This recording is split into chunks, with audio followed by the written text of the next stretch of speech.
What's up, guys? Welcome back to the YouTube channel following this AE86 SR5 build here. It's been a couple weeks since my last upload and I feel kind of horrible about that. Something's happened over the last 2 weeks where, one, my life has gotten really busy, and two, these YouTube videos have really started to pick up a lot of attention, which I was not expecting. In just a couple weeks, we've got, over 1,000 views on almost every single one of them. All of them have numerous, like 2 of them are over 100 likes. Apparently you guys are liking this content. This originally was going to be something more for me, just to kind of track the progress of this and maybe share with a few friends. And a lot of you guys have been following this, and I definitely appreciate the support. So today we're going to be putting up the video 2 from the drive to Raleigh, to show you the results of everything there and the work that happened while I was on the trip. And then I've got some other video that I'm working on here that I'll have up on the channel as well. So, again, appreciate the love. If you guys have any kind of input and anything you'd like to see with the car, any kind of review with it, I've had a bunch of these, so I've definitely got some commentary on owning and daily driving and modifying, maybe not with this car, but modifying an AE86. So just leave a comment down below what you want to see and I'll make it happen. Thanks.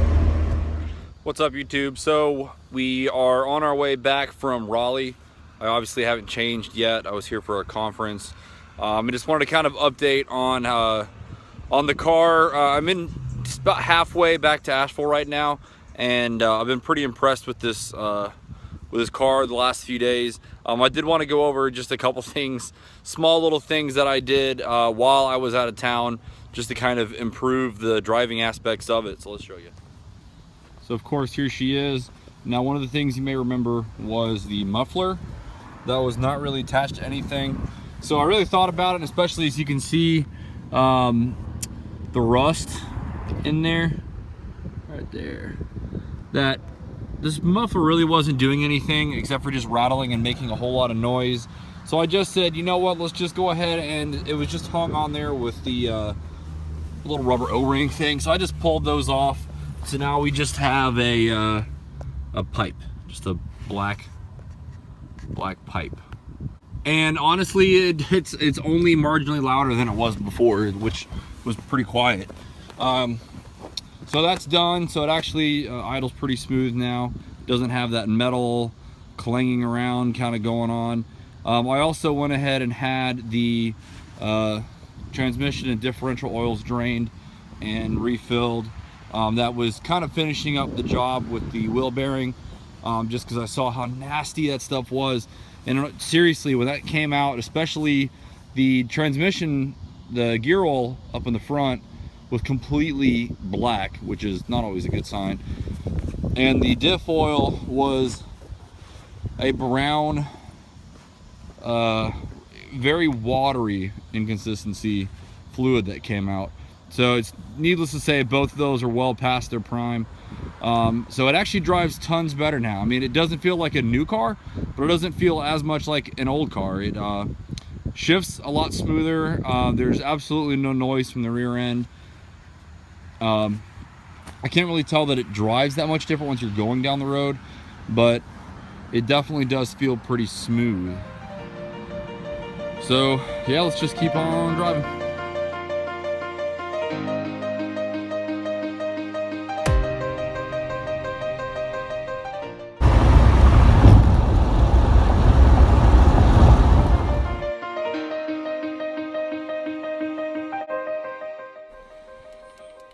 So driving back to Asheville at this point of the video, I just really wanted to kind of point out some of the things that I've been really surprised with this car.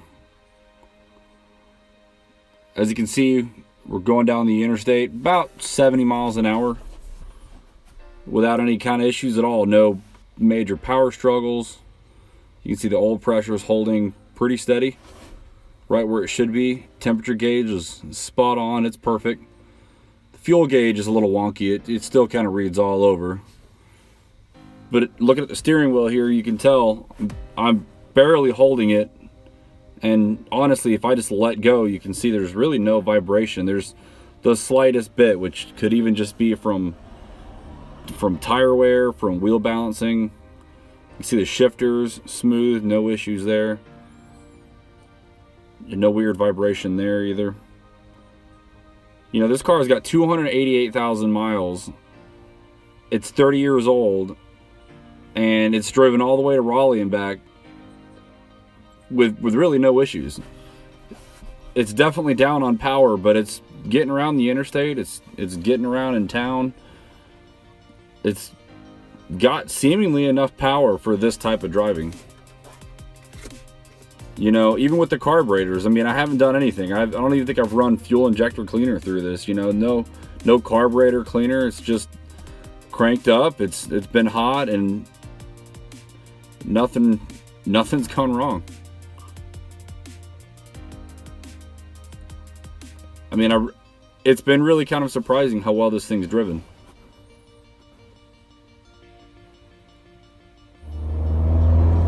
So we're practically back to Asheville at this point, and this trip went extremely smooth. I was kind of expecting, when I took a $400 Corolla out of town for its first drive without really much road testing, and after just slapping an axle and a wheel bearing back in, I figured that we might have some issues.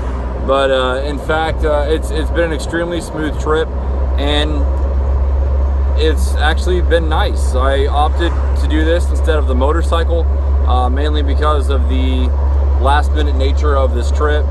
I was leaving so late, as you saw at the beginning of the video, that I just wasn't feeling like going 4+ hours on the motorcycle.